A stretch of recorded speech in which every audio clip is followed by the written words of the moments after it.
We'd like to make a tribute to Jarrid Wilson, who passed away September the 9th at the age of 30. He's an author, pastor, father, husband. Jarrid Wilson and I were not even close to being tight. I wouldn't say we were even good friends.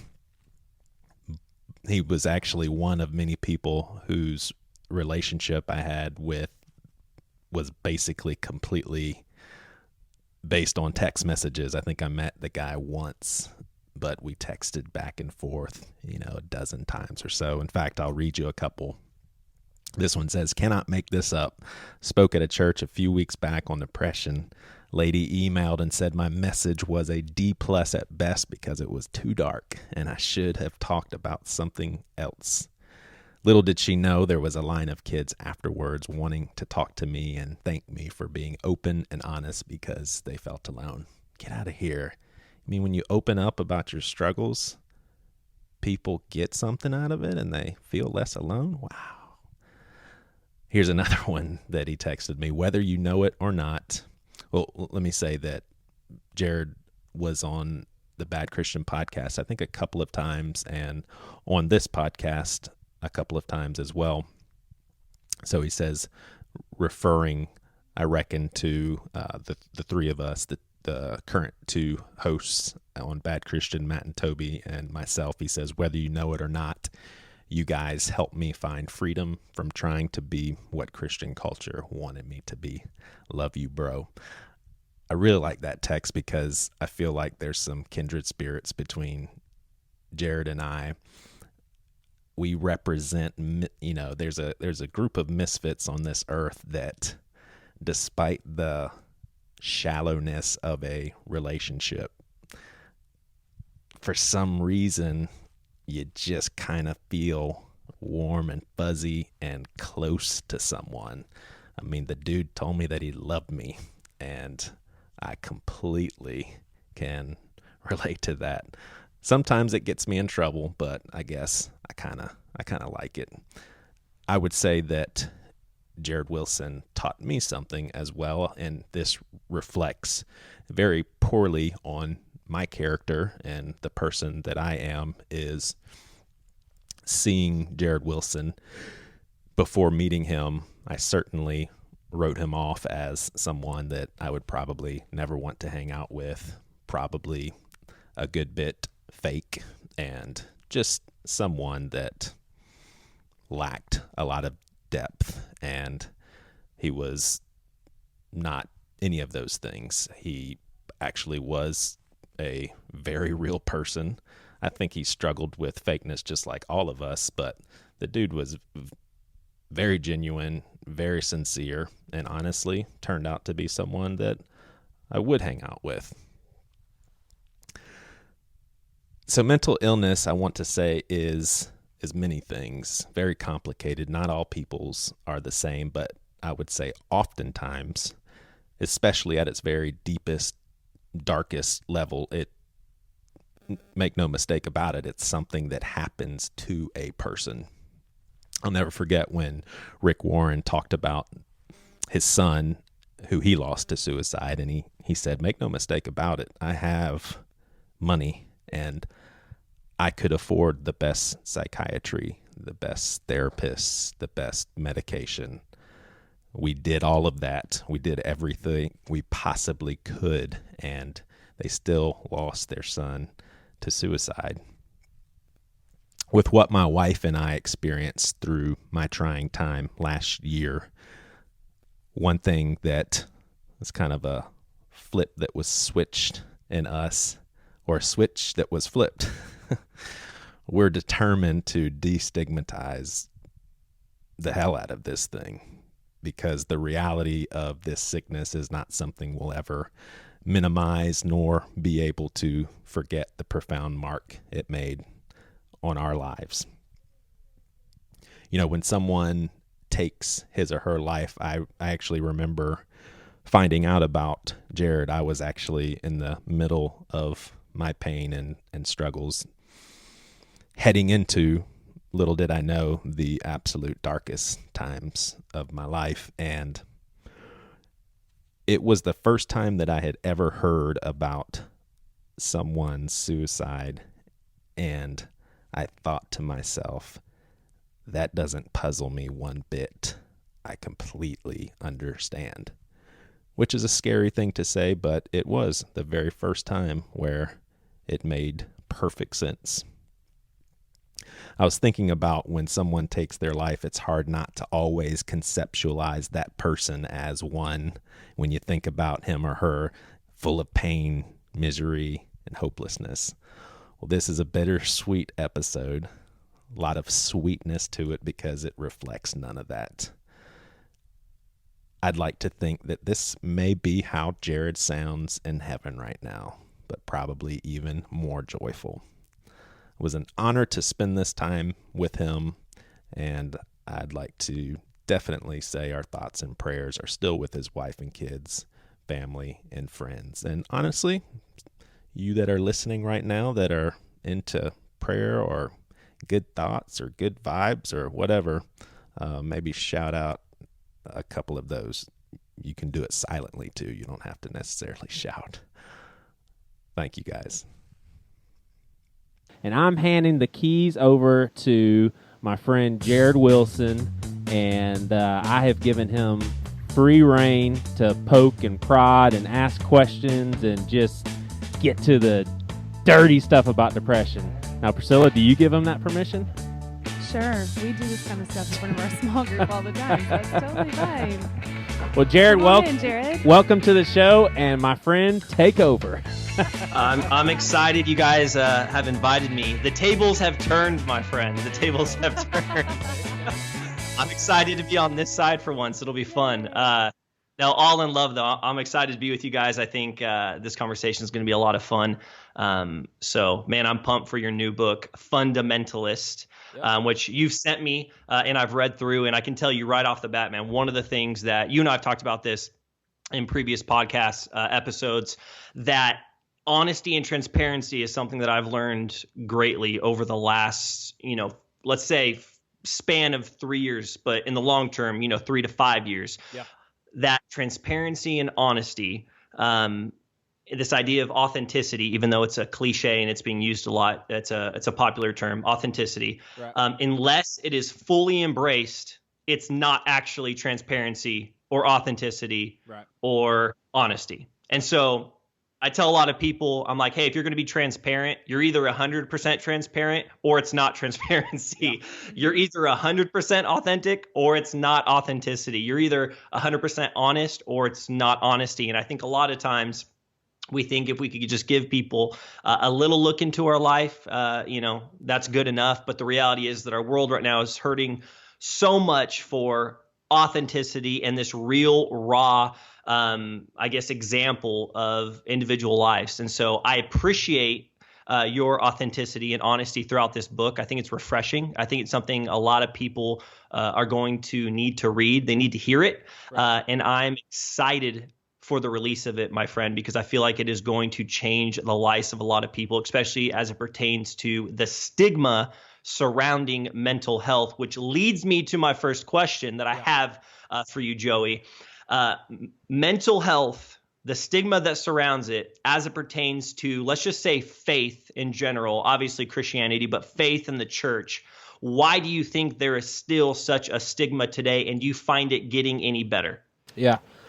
Well, I would say there's many ways of tackling this question, but the most important angle is the reason why there's so much of a stigma is because the people that are suffering with mental health, they're not talking, and they're embarrassed to talk about it. And sure, it is kind of a cycle because they're embarrassed because there's a stigma, but there's a stigma because they're embarrassed. Yeah. So it's one of those things to where if the people that are cuckoo like Joey Svendsen, if they don't start talking, because, the talking has to start from a place where, hey, my mind is not functioning well, and that's because my brain isn't functioning well. It's like an organ.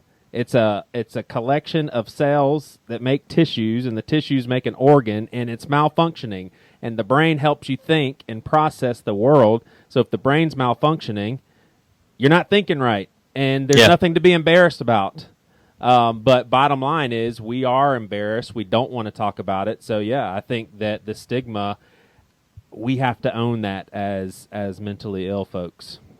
So when it comes to the person who should be taking the lead, and I already know your answer to this because I think it's the same answer as mine. Who do you think should take the first lead? Should the individuals admitting that they need help and they're hurting be the first people to admit that hurt and pain is going on, or should the leaders, we'll call it, from the side of faith and church be the leaders to step out and say, hey, this is a place where you can be open? Or do you think it's a combination of both? I mean, who needs to step up first to make this better? Huh. That's interesting. What do you think? I mean, I kind of have an answer, but I'm curious what you think before I answer.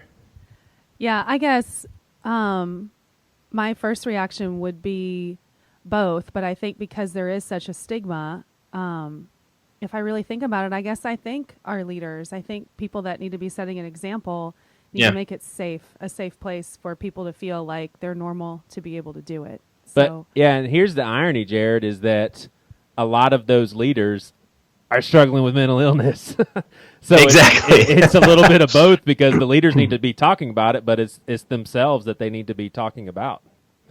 Yeah, and I think the reality is I can say the church, because coming from a background of pastoral ministry, same as you, there's been a lot of things that even when I got into ministry early on, I was told, not to say from the pulpit, we don't talk about this yet. Right. And a lot of that I bought into. And so I can say that from the background or perspective of the church, I do believe, like you guys said, it's the church's job, because of the mistakes that we've made for so long about not talking about it, which has created this stigma in general. I really do believe church leaders and speakers and authors and anyone else who is a voice in Christianity should be leading out and saying, listen, it's okay to talk about this. Right. It's okay to be broken. It's okay to be hurting. And then, like you said, and follow it up with, if it's true, because I am too.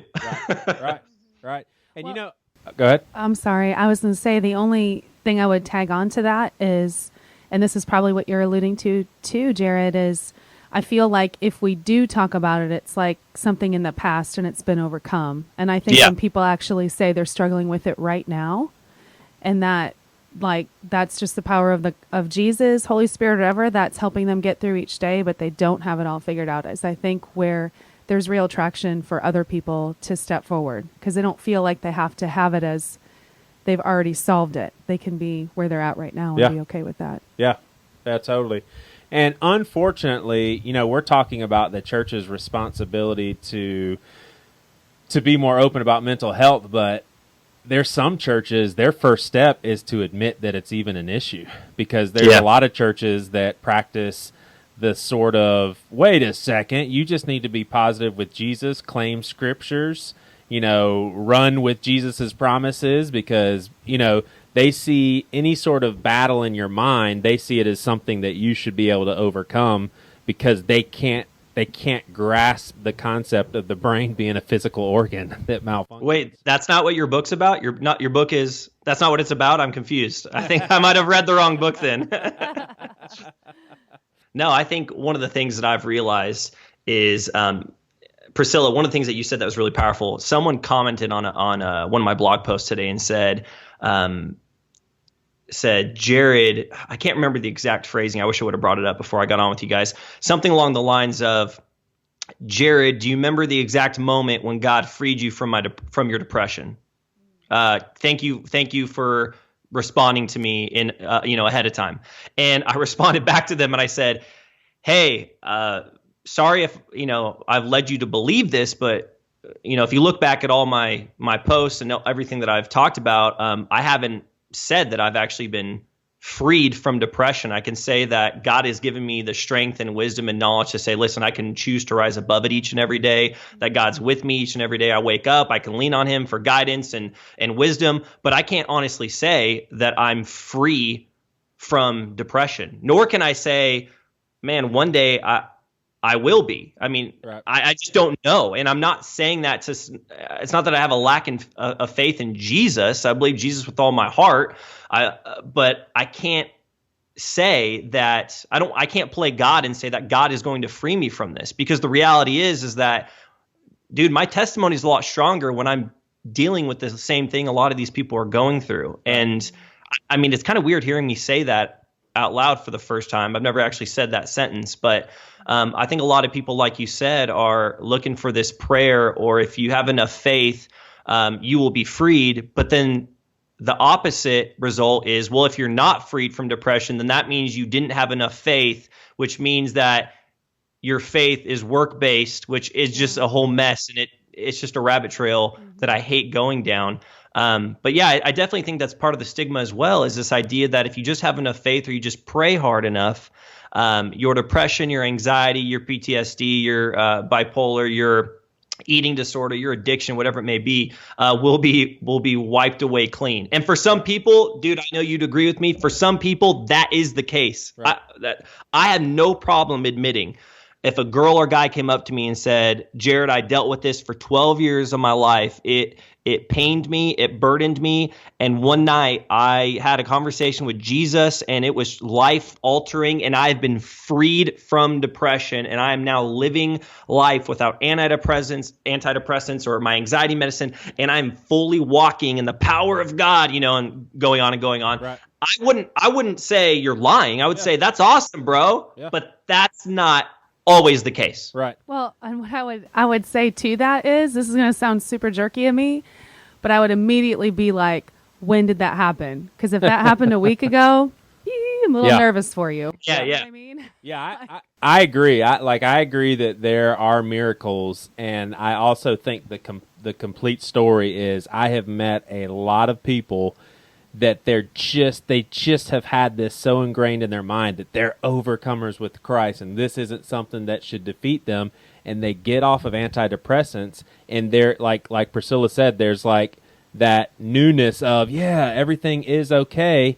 You talk to that person in 2 months, and they're back in the thick of things. So yes, I agree with what you're saying, Jarrid, and I think that people need to be have a healthy skepticism of like this drive for Jesus to heal them, if that makes sense. I don't know if it or just, I think that healing can happen, but it might not look the way they're envisioning it. Yes. Like, we just want relief from any pain in this world. Right. And sometimes we just have it. Right. And so I think it doesn't mean we don't ask for healing, but I just also think it can always look different for everyone. Yeah.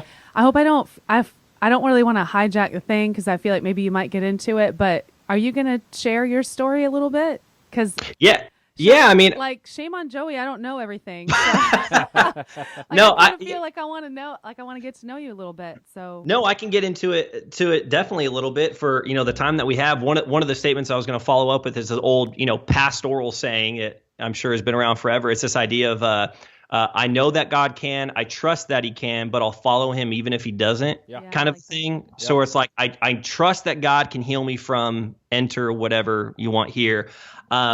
I know he has the power to heal me from enter whatever you want here, but I will choose to follow him even if he doesn't, because I follow that God. That's part of God's will and God's plan. So that's something that's always been ingrained in the back of my head that made a lot more sense totally. When I started having some personal experiences in my life as it pertained to that statement. But yeah, I mean, my story, it's really similar to Joey's in a sense, where I grew up in and I mean this with all my heart, a beautiful, loving Christian family. My family was incredible. My parents were encouraging and supportive just about everything I did, everything from wanting to be a professional soccer player to wanting to be in a band. So my dad bought me a 12-foot by 12-foot shed that we converted into a soundproof studio in my backyard so my high school band could play. Can you do that for William, Joey? Yeah, totally. Yeah, it's just, well, it was because my dad didn't want to hear us anymore, but That's awesome. he was sick of it. You guys totally sucked, man. Yeah, we did.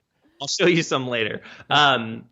But I grew up in this incredible, loving family that it truly did resemble a family seeking after the love and grace of God. And so it was Bible study on Wednesday, church on Sunday, memorize a Bible verse throughout the week, and get an extra $10 in your allowance. And it was, shop at Christian bookstores, and you're not allowed to listen to Blink-182, but you can listen to MXPX. You guys are brothers. Joey's hey- brother's name is Jarrid. Oh my gosh! Hey, I can't do believe it. you remember the lists that they had in Family Christian Store where if you liked a secular Yes! band, they had the Christian counterpart? Okay, dude. Wow. I went in. So there's a store called Berean's Bookstore in California, and it was like for fans of Blink 182, There you and go. it's you will like Sidewalk Slam, Right. Slick Shoes, MXPX, Yep. and the list goes down. And I remember I was still I didn't know what I know now, and I Right. didn't know. Yeah. Anyways, so my parents, I grew up in that, man, going to a youth group. And then came this time in high school where I really started to kind of, I don't know, question a lot of things, and church and youth group became just this mundane and boring, lame thing that wasn't real to me. It wasn't authentic. It was just some guy running around on a stage yelling, and there was pizza and games. And that's not the case for everybody. I'm just telling you where I was. Right. And I called the BS right away, and I said, I can't relate to this. I want to talk about real things. I'm hurting. I'm broken. I have questions about God, and none of them were answered. That was my story. It's not for everybody else. And so sophomore year in high school, going into my junior year, had planned on playing professional soccer, obviously going to college first. We had some college scouts coming to our games. It was really exciting. And then I snapped my ankle at a club tournament in Arizona and woke up 2 hours later with a doctor and my dad crying over me saying, hey, you're about 30 minutes from getting your leg amputated. You probably want to start praying. Oh my gosh! And so in that moment, I became so angry and mad and frustrated and ticked off at God because I was blaming him for what was happening, because soccer that was my thing. I was Jarrid, the long-haired kid who played soccer. Yeah. I mean, that was me. Yeah. And so when that was taken away from me, and then I'm told, hey, you might get your leg amputated, you better start praying, I just had this anger within me that I directly pointed at God. And obviously, you know this, but for anyone listening, if you look up how depression can come into somebody's life, number one, it could be something that's hereditary through your family, or can come from a traumatic event. And so a traumatic event is what sparked my depression. This broken leg, which turned into not getting my leg amputated, thank God. I lost everything, though. I couldn't play sports anymore. None of my friends were the same because I wasn't hanging out with those people anymore. Everything about my identity was completely gone. Yeah. And that started this 8-year trajectory of going downhill and basically getting into the thickness of darkness. It just became thicker and thicker and thicker until I found myself, and we've talked about this, I think, on one of the last podcast episodes we've done together, Googling painless ways to commit suicide in my little 4Runner, on the top of some cliff over by where I lived in Southern California. And man, it just rocked me. And that's young to have everything stripped away. That's a very young age. Yeah, that's tough. And I think for a lot of people, they go, "Oh, but you were so young, man." I'm like, "Yeah, I was so young, but my plans and my vision, I had it set in stone what I wanted to do. I wanted to play college ball. I wasn't good enough to play European soccer because those guys are just beastly. They're incredible. But I was probably good enough to play semi-pro or pro and play for a little while. And it was just stripped away from me. So I had to kind of relearn who I was. Yeah. And obviously I had to refine my foundation in being in God and not everything else that I was doing. But it took me, and this sounds cliche, but it took me really hitting my darkest point and crying and wanting to end my own life, that I just had these real conversations with God where I'm yelling and cussing and screaming and cursing at him for everything that I was saying he did to me. Right. And I just remember this conversation where I said, God, I do not want to feel like this anymore. And I remember, and I'm not saying it was like written on the dust of my window, or it wasn't anything crazy like that. I just remember God kind of telling me in my head, Jarrid, I don't want you to feel like this anymore either. And it was kind of like this duh statement where I was kind of, and it wasn't immediate. My life wasn't changed then completely, but it was this awakening moment where I was like, dang, you're right. Yeah. You're right. And I started remembering everything I've learned in church and in youth group, as much as I didn't like it at the time. And just this reality that, man, God doesn't want me to feel like this, and there is a better life for me, and I can have the strength to choose to rise above this, and someone to lean on and to guide me through this life of depression and anxiety. And so that began what it has now been. 2007, I got baptized a 9-year journey of still battling depression, but knowing that there's light at the end of the tunnel, and that's that hope I continue to chase after, which is God. So that's my story condensed into a very tiny ball. Yeah. But it was real, man. It was dark. It's painful, and everyone's depression is different. Everyone's darkness is different, but that doesn't mean everyone's darkness is different. But that doesn't mean that they're all not hard places to be in. So yeah, totally. Yeah, When I hear someone, as a matter of fact, today there's a lady at our church that struggled to the point where she had to be taken to a specialist out of state, like it was just at such a deep level, and she came back. She felt like she had a fresh start. And now she's just downward spiraling again. And it really, it's one of those things, like I can sometimes, like I have somewhat of a pastoral edge of me, but there's sometimes where I can't slow down enough to find empathy because there's just so much hurt, and I'm just like, oh, it's so overwhelming. But man, when someone talks about depression, it's just like, I'm just right there with them. I'm like, it's just so painful. I mean, it's just, I'm just right there with them. Yeah. One of the things I was thinking of when you were telling your story is I was never some sort of ridiculous athlete. Like you were. Just go ahead. And I definitely wasn't. Offensive lineman. Yeah. Why would you choose that of all the? So what are you saying? I know, like you're calling me humongous. You lost a lot of weight. You're hot now. I mean. So I was never an athlete like that, and I have a friend, and she was telling me how much she loved gymnastics growing up, and she just lived in the gym. So her only friends were in the gym, and she had a pretty bad injury herself, and I think that was a very dark time for her as well, because, I mean, you think about just how important those years are in your life. You're kind of finding yourself, and you have so much. Those are the years when you feel invincible and you think you can do anything and you go for your dreams. And so I think sometimes when a dream is taken away from us, we're a little bit older and we've already dealt with some disappointment. It's almost like you have some tools to deal with it. But I feel like when you're at that age, you're at the peak of optimistic. The world is your oyster. Yeah, like I can do anything. You really can dream and do anything. And to have that taken away like that is totally devastating. I just can't even imagine going through that.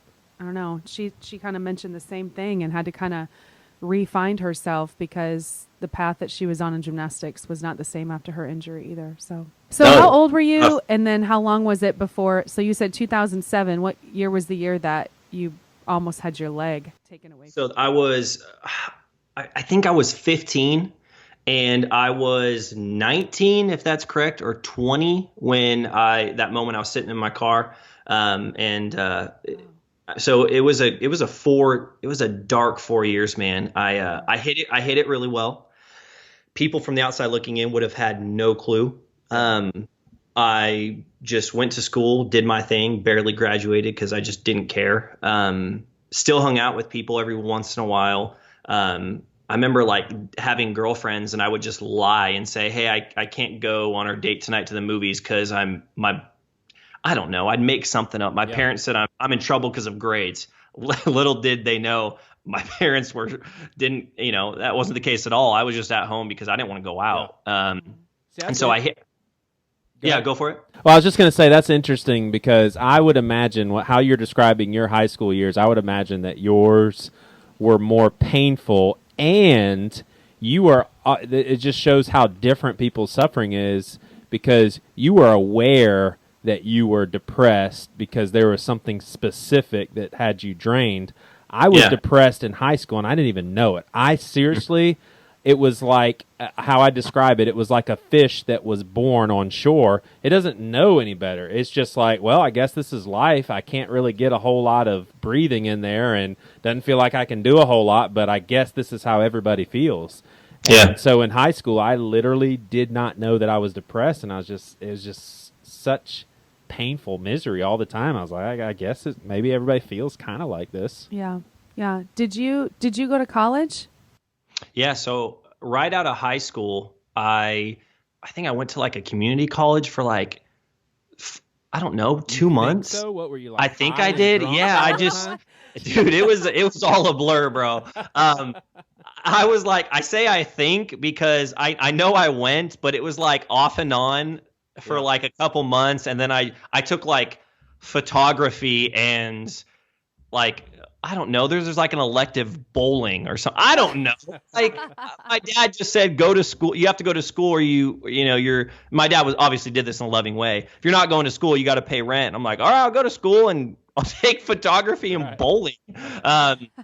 Anyways, did that for off and on for like I don't know a year, and then took a complete step back. It wasn't until I would say that I officially gave my life to Christ, God saved me, whatever side of the coin you're on, that the idea of going back to school and getting a degree started to be ingrained in my head as a good thing, not from other people, but for myself. And so I couldn't necessarily afford college right off the bat. So I started interning at a lot of churches, got a small scholarship, went to a Bible college for a year, then couldn't afford it anymore. So I took a step back, got more experience. And then over the last, how many years has it been now? 3 years, on top of the experience that I've had, I'm finishing up my biblical studies and theology through Liberty University, through their online program. Yeah. So when I couldn't afford school, I said, well, hey, I'll get experience. Right. So I was getting experience, and a lot of my friends who went to school first came out of college like, all right, I'm ready to get a job. And all these people are like, but you don't have any experience, so we can't hire you. So we're hiring that guy. So we're going to hire that guy. Dude, I just want to tip my hat to you, just super casually and just right in the flow of conversation. You included all the Calvinists and all the Arminians. You were just like, I gave my heart to Christ, or he saved me, whatever side of the coin you're on, man. All the Calvinists are like, yeah, man, he's an includer, baby. Because it's. I think that's one of the. I don't even. Yeah, we can get into that in another conversation, but I'm just that. Whatever side of the coin you're on, that's what happens. So yeah, I mean, I've got officially 7 classes left till I'm officially done. Obviously, God's opened doors for me to do what I want to do, anyways. But I want to finish that, and I plan on then following it up with a master's in psychology and Christian counseling. Awesome. Just because of I feel like the work and the direction God's leading me now. So, anyways, enough about me. I got a question for you guys. Yep. Come on, this is about you.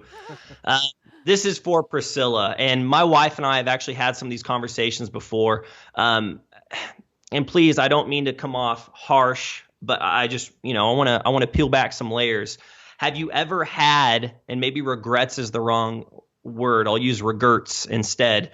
Have you ever had any regrets in marrying Joey because of the depression? And have you ever thought of leaving? Has it ever become too hard? Oh, that's a good question.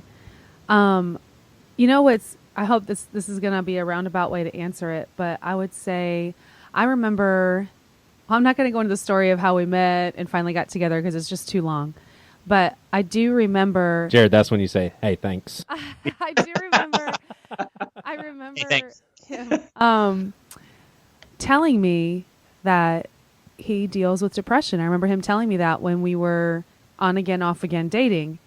And I remember talking to my parents about it. Kind of, this is going to sound really lame of me, but the pros and cons of what that would look like to be with Joey. And dealing with put you on a whiteboard and they said, yeah, pros. Yeah, I just did that. No, I didn't do that. But I just remember a conversation in my parents' kitchen, and my mom finally got to the point of like, it's, I don't really know what to tell you. It was kind of left to me like it wasn't a black and white decision. It's just something you either if you want to be with him or not. And you're like, those sideburns. I mean, they're just irresistible. So I just remember having that moment of decision, and it wasn't even him asking me to marry him. It was a moment of decision of like, do I move forward in a relationship with him for real? Because we were on and off for a while. And so anyways, I made that decision. And then I will say probably, I don't know if it was 3 years ago, sometime, I don't know. I would say in the past 3 years, I feel like personally have been the hardest for me. And it did get to the point where I didn't feel like I wanted a divorce. Like I remember when Joey and I were engaged or even dating, I told him divorce is just not even an option for me. My parents divorced, is just a painful thing. So that's partly why I was so afraid of marriage in the first place. I felt like I know marriage is hard. So once I'm in it forever. So I wasn't in a hurry to get into it. You know what I mean? And so, anyways, long story short, I will say I think I had probably a season of time where it was pretty hard. I didn't know if I could do it anymore. So that's the honest answer. Yeah, do you think the initial... And you did mention, like, moving out temporarily. Yeah. I think what's funny... Now, like, you're still part of this conversation, Jarrid, but I'm looking at Joey like, what's funny about this conversation? What's funny about that is you and I talked about that recently, and you said you didn't even remember that I said that to you. And that's actually, like, was a super scary night for me because I was like, I'm going to tell Joey that unless he seeks after help, like, it's everything in his life. Like, he has nothing else to do but to get better. Was Clemson playing? Jerk. I wanted to take our kids and live with my parents until he could figure it out. Yeah. I know that sounds so jerky me to say because I don't understand depression as far as I deal with depression myself. But I do understand that it's not just something he snaps out of. I knew that, but it really did get super, super lonely, super low. I didn't have any more reserve to deal anymore. And I don't know if I did a good job with this or not, Jarrid, but part of the agenda, like I have some hidden agendas in my book. It's not just entertaining stories of a psychopath, but like one of my agendas is honestly to speak for people that live with folks that are depressed, because I feel like Priscilla and I have had an open enough dialogue through the years where it's just like I can really hear where she's coming from. And we had an experience one time. We have like a house church on Sunday nights, and we were all kind of sharing our stories. Like we had one night where two people shared their story, and one of them was me, and I was sharing about my depression, and Priscilla was kind of chiming in and basically saying saying some really hardcore stuff about how she got to a point where she's just like, I don't know if I can do it anymore. This is just too much. And all the sympathy was for me. Like everybody was like, man, that must have been hard for Joey to hear that from his wife. Wow. And maybe some people are thinking, gosh, I mean, doesn't she know that he's struggling with depression? And I think, honestly, there's a lot of people that go that route. You have some people that don't slow down enough to realize how hard depression is, but then you have some people that are they don't even think about the spouse. Yeah, no, totally. And I think, that's one of the things that my wife and I going into marriage, I was open about it with her right off the bat. I was like, man, this is who I am. This is my past. These are things I've dealt with. And basically her response was, okay, I've never dealt with that, so I don't get it, but I'm going to be here for you as much as I can as we kind of journey through this thing together. And I think that's, there's only so much you can do going into a marriage. And if you've never struggled with it, there's only so much you can do researching online and getting wisdom from others. I mean, every circumstance is different. Every relationship was different. So I'm sure that you guys had to learn how to do things. And I'm sure you do things differently. And I'll get to a question pertaining to this, in just a minute. I'm sure there's things that you guys have learned to do differently than others that help balance the situation, and things that you guys have been able to do that help work out certain situations because your circumstance is different because you've dealt with something that she hasn't before. Right. Yeah. Hey, are you going to ask me if I ever left her or if I ever thought about leaving her because of her bullshit? I mean, there's stuff that she does, man. I do. The only well, time have you? Yeah, exactly. When I'm pregnant. And I mean when I'm pregnant. What were you going to say?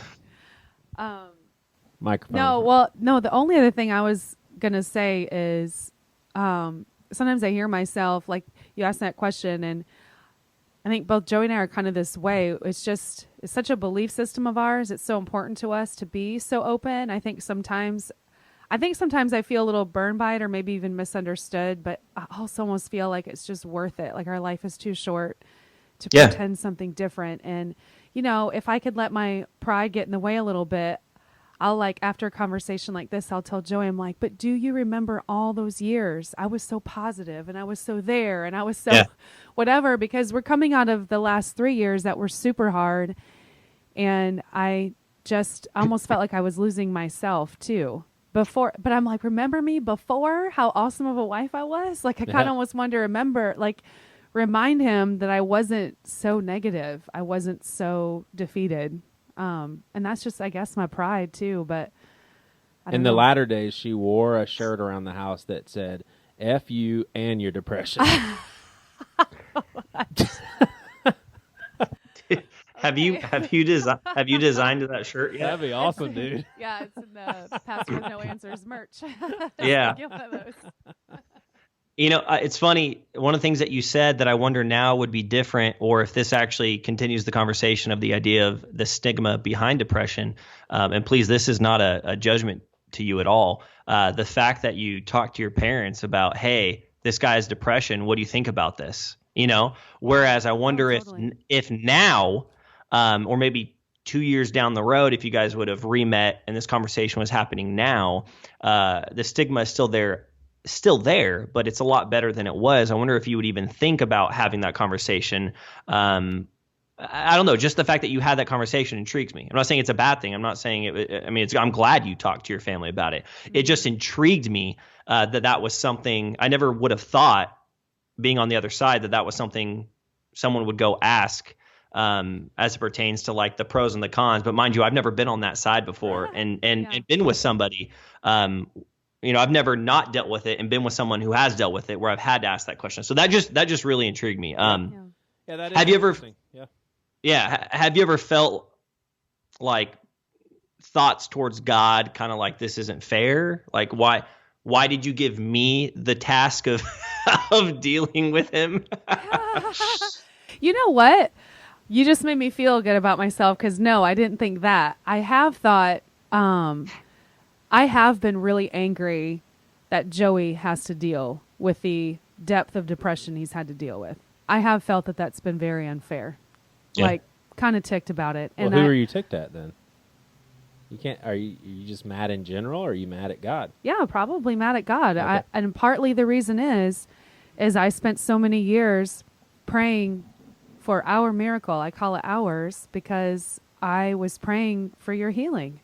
Yeah. And to pray that long and for then to take, like, I felt in the beginning of our marriage was actually pretty tough because your depression kind of just settled in right after we got married. And whatever, I don't have to tell this whole story, but you ended up just getting on Zoloft and it got better. And it was an answer to prayer to me. I didn't care if it was medicine or not medicine. I was like, praise the Lord, I have my Joey back. And so Get me my Joey back. Stop. And so then, we go almost 10 years later and you take a huge nosedive and thinking maybe after a year you'll start coming back out. And it just kept feeling worse. And I kept praying and I kept trying. I'm a problem solver, so I'm trying to problem solve. I'm praying. I'm asking, our pastors to pray. I'm like, I'm doing whatever I possibly can, medicine, no medicine, whatever it is. And I just was pissed. I'm like, this is so unfair. It just felt unfair. So no, I didn't feel like it was unfair that God gave me Joey. I felt like it was unfair God gave Joey that depression. Here's what's interesting is the love language is your quality time, and you're also very extroverted. So Jarrid, what do you think about this? What if she was introverted and your love language was gift giving? And what if I just came home really depressed every night, but I just put a gift on your lap and then just went to bed? You'd probably be like, this ain't that bad. Oh my gosh. Jarrid, help. I don't. The next question. I don't think I'll back you up on this. I don't think you'd respond that way. So I think you love him more than that. So yes, I love Joey. Jeez. Presents. Okay, cool. Here's something that actually, back to that what we just talked about.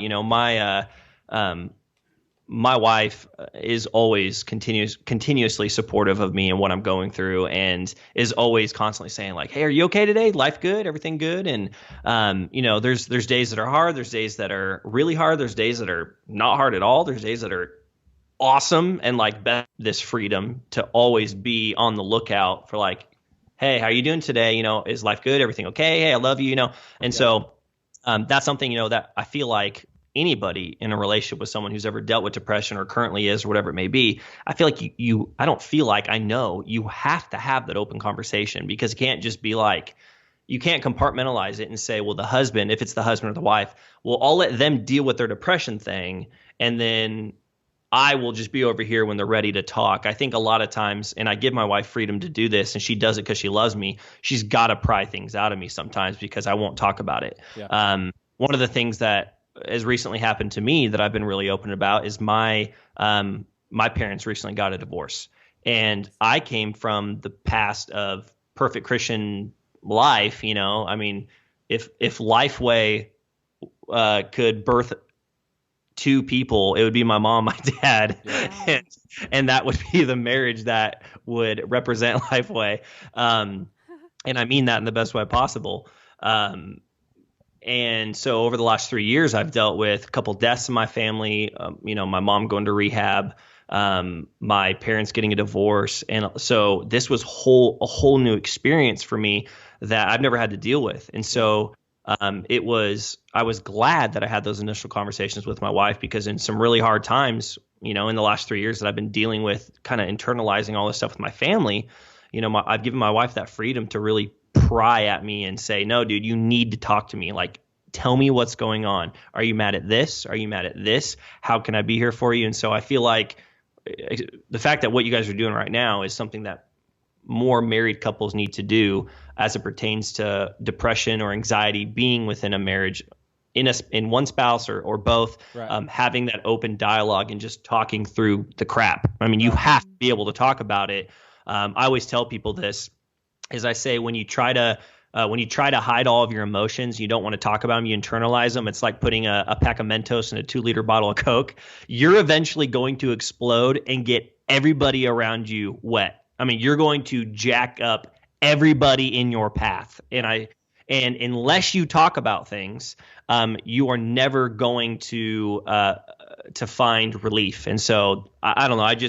I love that you guys are having this conversation. Well, and I appreciate you saying that. And I think that the deep, dirty, dark secret for at least us, or for me, is once I get to a certain level of depression, what you said is true, but it doesn't happen. Mm-hmm. And I think that's what's so devastating to Priscilla, is she's like, look, if you're depressed, that's one thing, but we've got to talk about this, or I feel completely alone and alienated, and I don't have it in me. I mean, I seriously, it's almost like, I would put on the same level of someone who's paralyzed from the waist down, and you're saying, get up and run around. It's just like having those deeper conversations. So, yeah, I mean, I think for people that are maybe find themselves in that place, man, take advantage of your windows of when you're not depression and talk the hell out of it, I guess.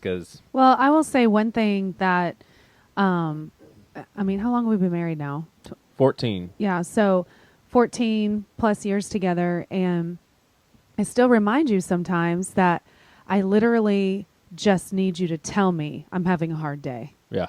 So just that basic communication of knowing today's not a normal day for me helps me function in my day, because then I'm not wondering if you're frustrated about something, if I've annoyed you, if I'm not trying to problem solve it. I just know today's a hard day. Yeah. Yeah. And for a while, Joey did not want to have to say that. You used to get annoyed with me and say, well, duh, you should just know that. Right. And I was like, I'm sorry.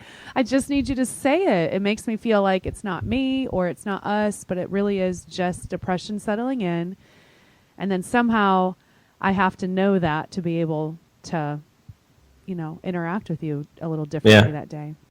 No, I think similar circumstances with my wife. Dude, my wife is a saint, man, and I'm not just saying that. This girl, like, she'll come to me like, "Did I do something? Are you mad at me today?" And in my head, I'm like, "No, like she wouldn't hurt a fly," and I feel so bad because I'm like, "Oh, I feel bad. I'm making her think she did something wrong." You see, the way I internalize it, like you said, you kind of shut down. Mine comes from a pride aspect. Yeah. I don't want to talk about it because I can handle it and I don't want to burden you. Yeah. So I'll take care of it. And then once I've figured it out, then I'll talk to you. Right. Where she's going, no, dude, don't do that. because that makes you mad. You don't actually internalize it. You just bottle it up and then you move forward. You've got to talk to me about it. And so that's something that my wife and I began to work through. I got a question, and this is obviously another big layer to peel back. When anyone is struggling with depression, the word suicide is something that comes up a lot. I recently did this QPR training that I found on this website. It was really rad. I think I paid like $30 for it. And it was a suicide prevention training program where I went through like these really old school videos, but the content was fine. The videos were just really old.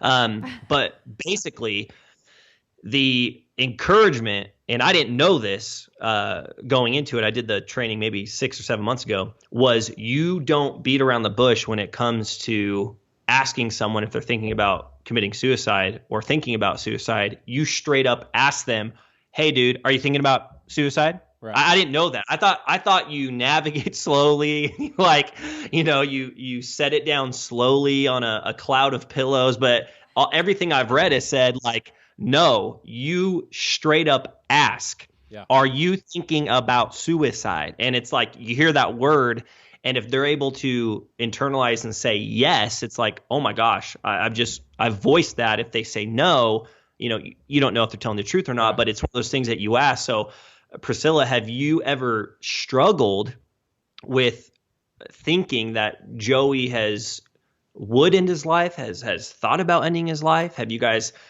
have open communication to where if he feels like that, you can say, babe, I'm just like not having a good day today. Can you just be here with me? I mean, have you ever thought of that?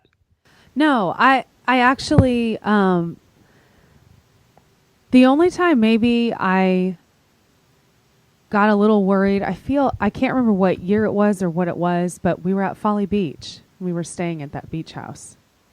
And I feel like you were just gone for a while or something. So distant, and you were gone for a while. Yeah. And I think I wasn't sure where you went.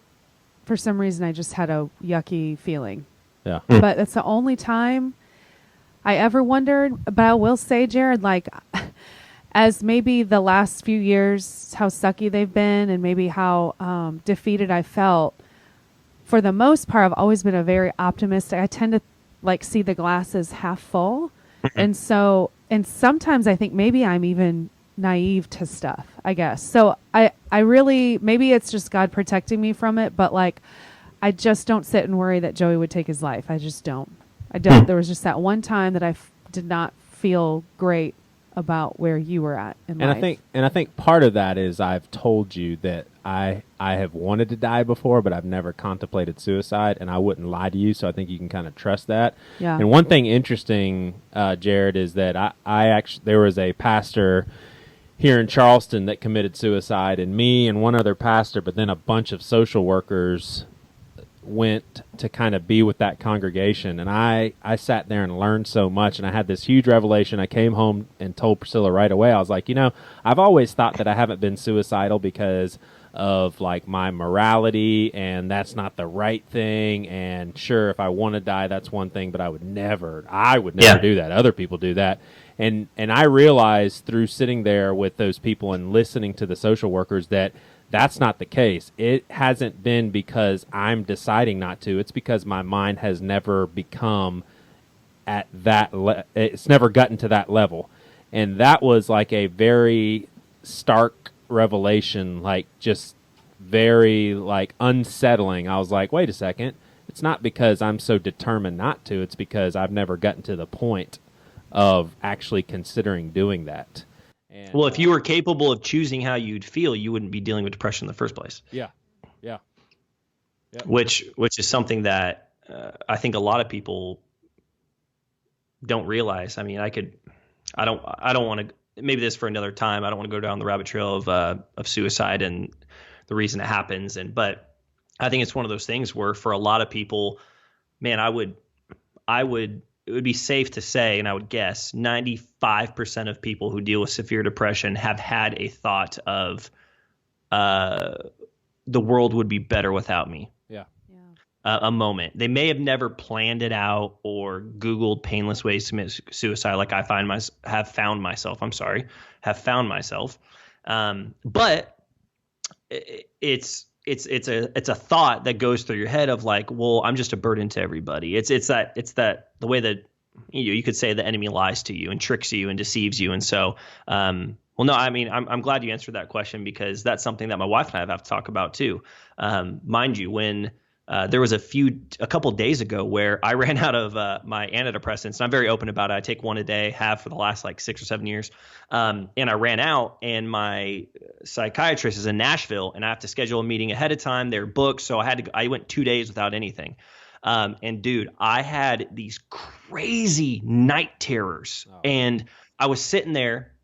And I was sleeping, and all of a sudden I wake up and I'm yelling, and my wife wakes me up. She's like, "Are you okay? Are you okay?" I'm like, "Oh my gosh, I had this crazy nightmare." Well, I go back to sleep. It happens 5 more times. Like I'm out for an hour and I wake up yelling, and it was this crazy moment of like, oh my gosh, like I didn't realize, and the way I felt. I mean, I just felt blah, like I just didn't want to do anything, and mind you, a lot of that was the withdrawing of the medication within my body, and my body freaking out, going, wait, where's the stuff that we've had for a long time?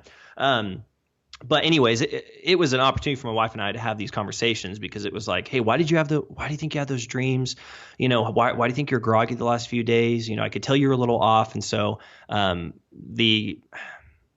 the conversation of suicide, I think, is something, once again, not that I know it has to happen. Right. If anyone in a marriage is dealing with severe depression, even postpartum depression, I've seen a lot of moms who have written a lot about this, where they just felt like, I don't want to do this anymore. This kid's better off with another mom because I can't take care of him. Right. It would be better if I was gone. I mean, and I think admitting that you have to admit those things in order for your spouse to be supportive for you. Yeah. If you don't give them that knowledge, you are setting them up for failure as your spouse to support you and encourage you, because they don't know what they don't know. And if something were to happen, your spouse is like, well, I never knew because the dude didn't tell me. Right. And if I would have known, I could have maybe done something to encourage or support. So, yeah. Right. And it's important for our listeners to hear what you just said, the example that you gave of a mom actually saying, my kid's life would be better without me.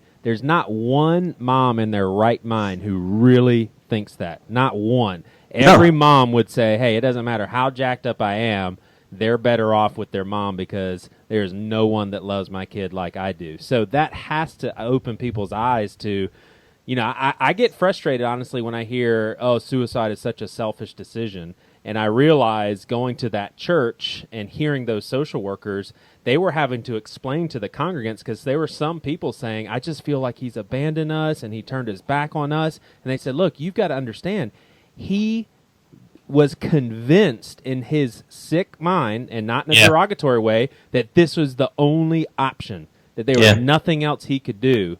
And, but that, for someone who's never experienced those thoughts, there's no way you can relate to that. You just don't understand. Yeah, definitely. Do you guys have anything, any practices set up within your marriage, or your relationship, or even as it pertains to your kids?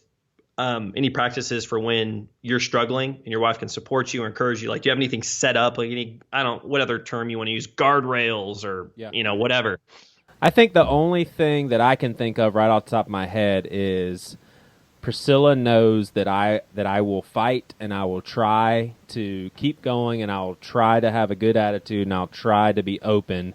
But if there are ever times when I really feel like I don't have any try in me, she can take it to the bank that it really is one of those deep, dark times where I just can't do anything. And there's a pastor at our church, Chip Judd, that a lot of people have heard on this podcast, that I think has helped both of us be okay with that. You know, there will be times that you just can't expect anything out of Joey.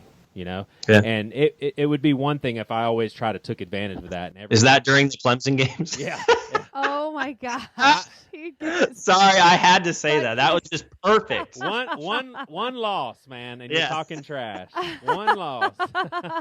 I just can't do anything today. Sorry. Anyways, for keep going. At least 4 straight hours. Yeah. Hey, they're still going to the playoffs, man. So, but yeah, it's just like that.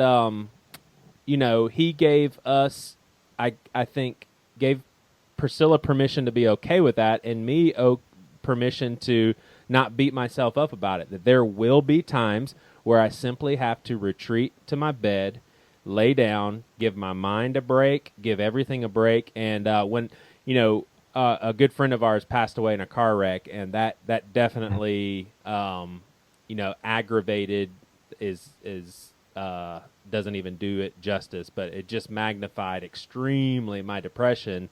And this guy that we're talking about, Chip Judd, was my boss at the time, and he pretty much said, you are going to work 30 hours and you're going to get paid 40 hours. He said, now, if you're doing this time in 2 months, we'll probably need to talk about it and reevaluate. But right now, as your pastor and as the organization that you're working for, we are telling you, you have to take 10 hours. And he said, whatever feels like rest to you. If it's jogging, jog. If it's reading, read. If it's sleeping, sleep. If it's watching a movie, watch a daggone movie.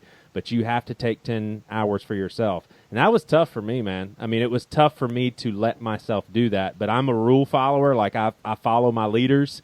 So I was like, okay, that's what you're saying to do. I'll do it. And you clocked your hours. Like, he kept track of his 10 whole hours. It's funny. I wish more churches would, and maybe a lot are, but I wish more churches would follow suit with that, because I think that's really cool, man. Man, that actually blew me away that they did that. I don't know your church, so I'm not saying because of who they are, that blew me away. Right. But no, like, that blows me away in a good way that someone would take that. They wouldn't worry about the hours, and they wouldn't worry about the budget, and are we getting the most for our money that we're paying this guy? Like, that is cool. Like, caring about your heart and your soul. Yeah. That's awesome. The whole reason Chip Judd was hired. Yeah. Is to help with that. Yep. Yeah. There's definitely some pretty positive things about where we get to work as far as how they care for people. Yeah. For sure. It's unusual when you look in the ministry world. For sure. Yeah. Are you guys in being a parent now? Like I said, I've got a 18-month-old named Finch, who is just a riot, dude. I love him so much. His name is Finch? Finch, yeah. Cool. Not like the band, but if you want to go with it, that's fine. I think of a bird. Isn't there? It is the bird, but I did like the band too growing up. So and then we have another boy on the way, literally in the next month. My wife's like, can we just have this baby now? She's just at that point, and I feel so bad because it's just hard for her to do anything because she's just so tired, and the baby just takes so much, Yep. And so I can't wait for our new little guy to come. So I'm going to be a dad of 2 within the next month. Yeah. And one of the things that you and I have talked about, like I said before in previous podcasts, was being a parent really changed me, dude, in a lot of ways. I can't even explain or use the words to describe how, but it just did. Are you ever worried about your kids being depressed? And when I say depressed, I don't mean, because the reality is my dad works for Pfizer Pharmaceuticals, which is if not the biggest pharmaceutical company in the world. My dad will be the first person to tell you that antidepressants are overly prescribed to people. Right. Hands down. He'll be the first to say that. Yeah. They are overly prescribed.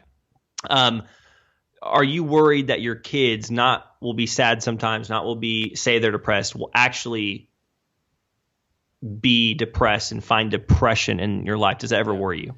Yeah, me personally, just flat out yes, and 2 of them. Like, I feel like there's 2 of my kids, 2 out of the 4, that have very similar thought patterns, very similar ways of approaching life that I did as a kid. And yeah, I'm actually... I would say if I thought about it a lot, I would get terrified, but I'm also one of those guys that is just like, if it hasn't manifested, I can't even take myself to a place where I'm really worrying about it. Like, there's a couple times where my whole family was worried about my dad having really bad cancer, and it was just like, I can't worry about it unless he really does have it. So there's a part of me that I just don't mess with it, but I think with your kids, obviously I love my dad, but with your kids, that's a whole different animal. And if I ever see them maybe kind of sad, like I'll ask questions like, "You okay? Are you thinking about anything?" And I'm kind of peppy, but I'm just like, I want to know if there's anything deep down that they're struggling with. Yeah. I will say, you're doing so much better this year, but I would say even just last year, that thought would devastate you. Like it would be something that would actually make you spiral down. Yeah. If you saw our kid do something that alluded anywhere near something that seemed a little unusual, you would just take that in your mind and you would make it so much bigger and it would get you really down. And so I don't feel like you do that anymore, but it definitely was a major kind of fear of yours. Yeah. And I will say for me, it does concern me. And at the same time, I'm optimistic about the fact that we know so much about you and your journey. And we know so much about already how you have been getting help last year and this year with even just cognitive therapy and stuff. So I feel hopeful that there's just certain things we can help our kids with. Just the patterns, the patterns that they create in their brains. I feel like we can help them with certain things. So if there's like a certain, I guess, way one of our kids would want to react to a certain thing, I feel like we can help train their mind to think differently and go on a different path, you know? But I guess that might be just me being really optimistic, but I feel like we can give our kids tools. I mean, my mom told me I would probably be diagnosed with ADD when I was little, but she never got me diagnosed. And I do feel like I have a hard time concentrating, but like I have figured out how to manage myself without having to take anything. And I'm not against medication, but I do feel like sometimes if we have some things we can try to overcome and train a certain way.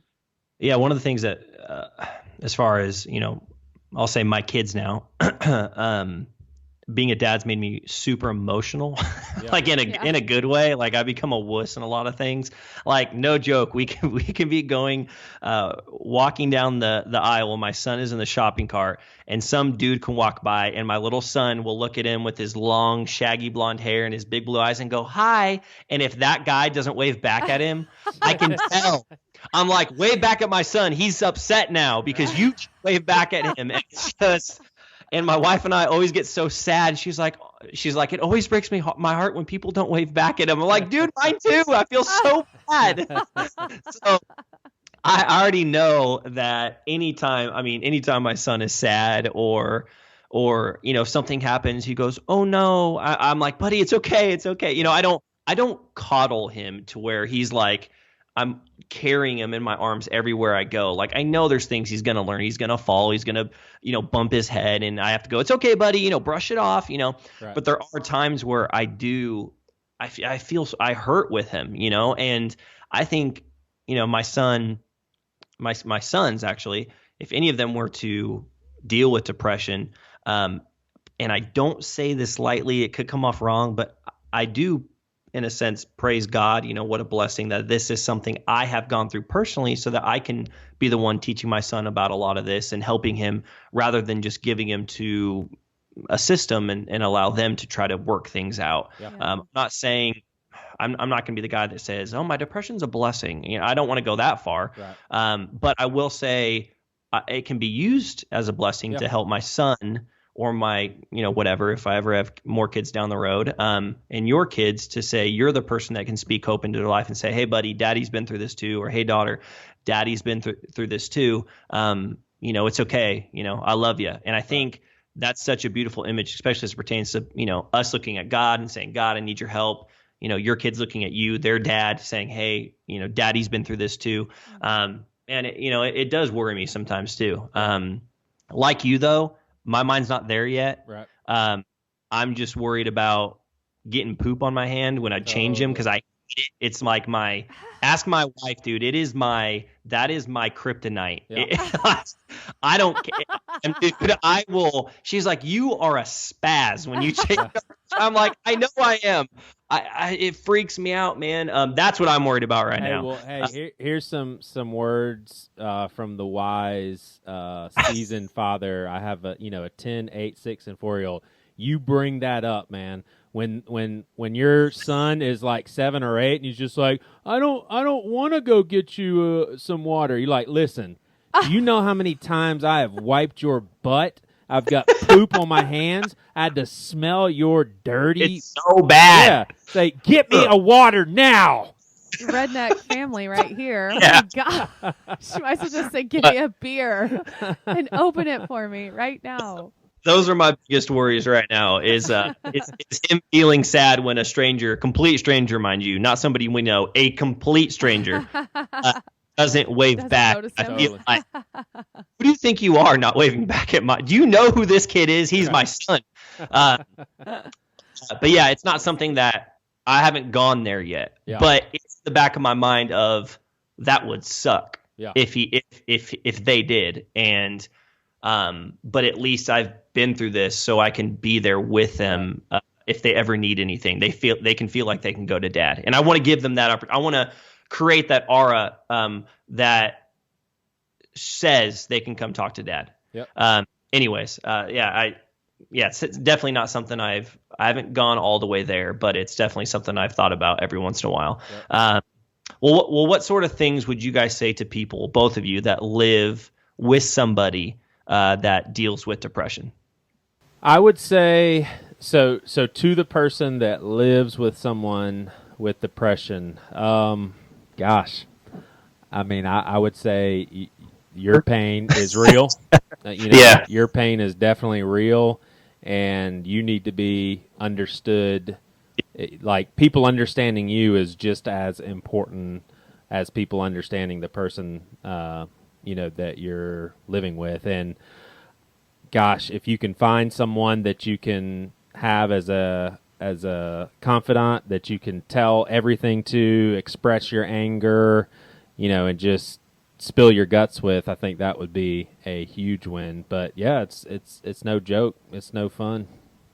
Yeah, I think the thing I would say is, I think the mistake that I made is I didn't really have one person that I felt comfortable enough to share all of my feelings to when it came to my side of the pain of Joey's depression.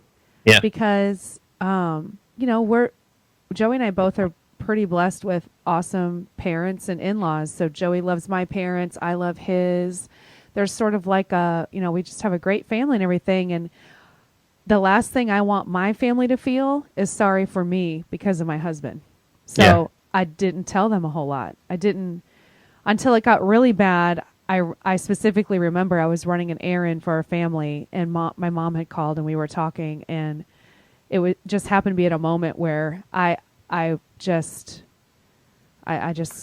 was so overwhelmed, and I ended up telling her. And I remember feeling so much guilt too, because I didn't want my mom to think less of Joey, and of course she doesn't, because she loves him. But so I think that was probably one of the mistakes I made. Is I got part of my loneliness is I was lonely because he was so detached from me and just in his own world for a really long time, and I didn't really.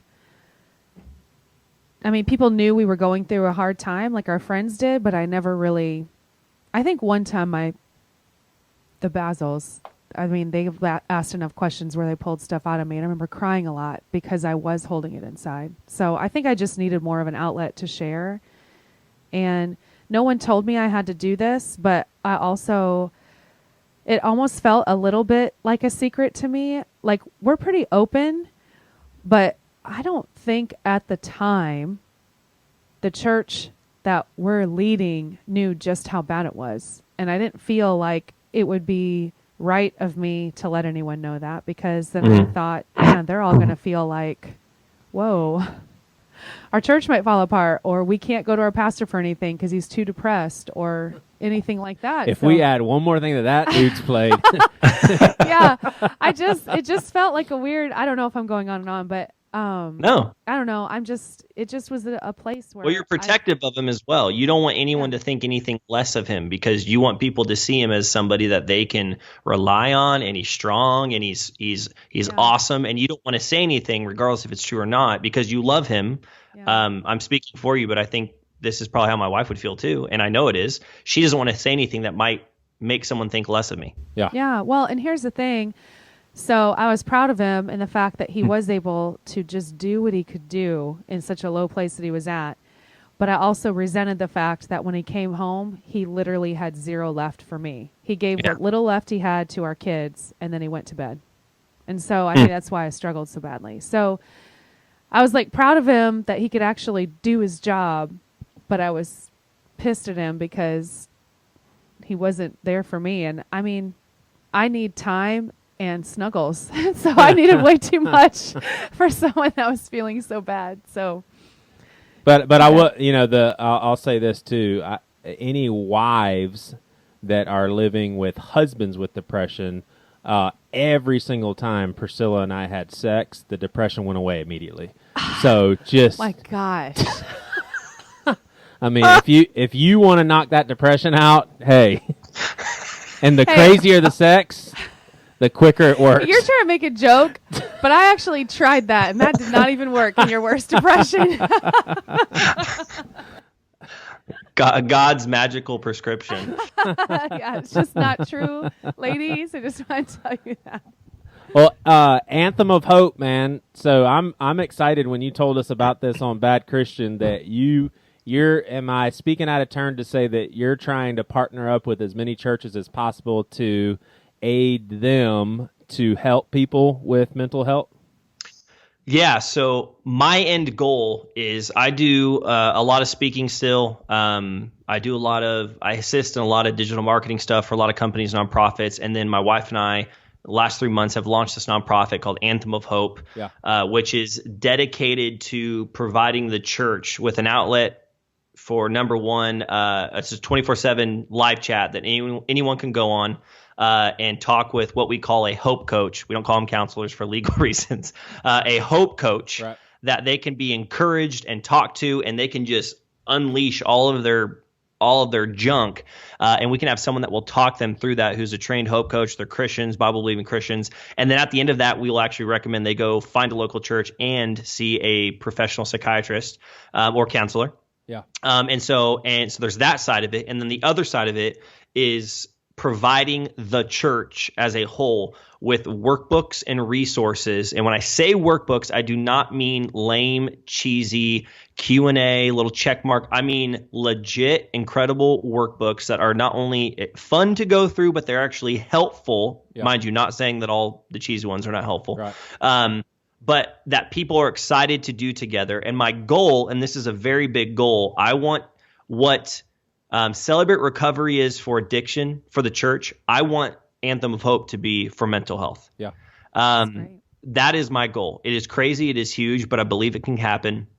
Right now, I brought up the whole marketing thing because Anthem of Hope is not my full-time thing right now. I want it to be. Right. I would have loved to eventually only be able to focus on, or have to focus on, continuing to speak, continuing to write, and then running Anthem of Hope and helping everybody that I can in any way that I can. And so right now I'm working on what will be our first true resource on top of the live chat, which the title is still in discussion, but it's basically a 7-day journey, I don't know, of soul discovery. I don't know. You can call it something like that, where it's a 7-day kind of journey workbook of you kind of admitting your brokenness, admitting the things you're going through, dealing with your past. I have a chapter called one of the days is called Shaking Hands with Giants, and it's about going back and reconciling broken relationships that might be still hindering you from overcoming some of the brokenness you have today.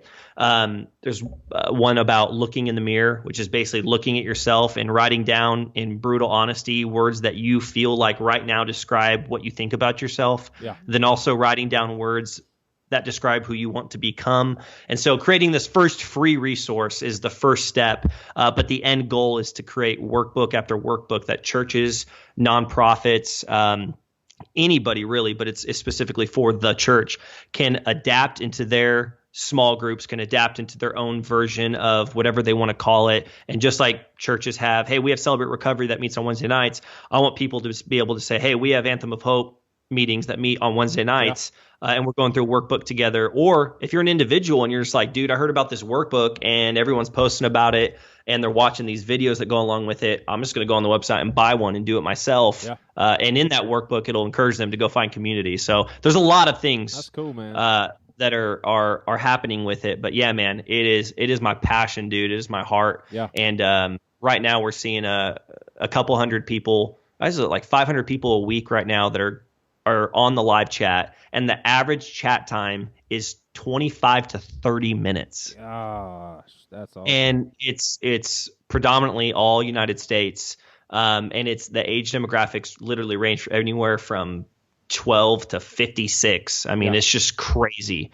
So, and mind you, we've only been doing this for 3 months. Yeah. I mean, it's just insane. And so can people contribute, like help out financially, or like how do you have so right now, if you go to the website, I'm filing the 501c3 status today. So was it yesterday? Today? One of those. Sorry, dude. There's a lot going on in my life.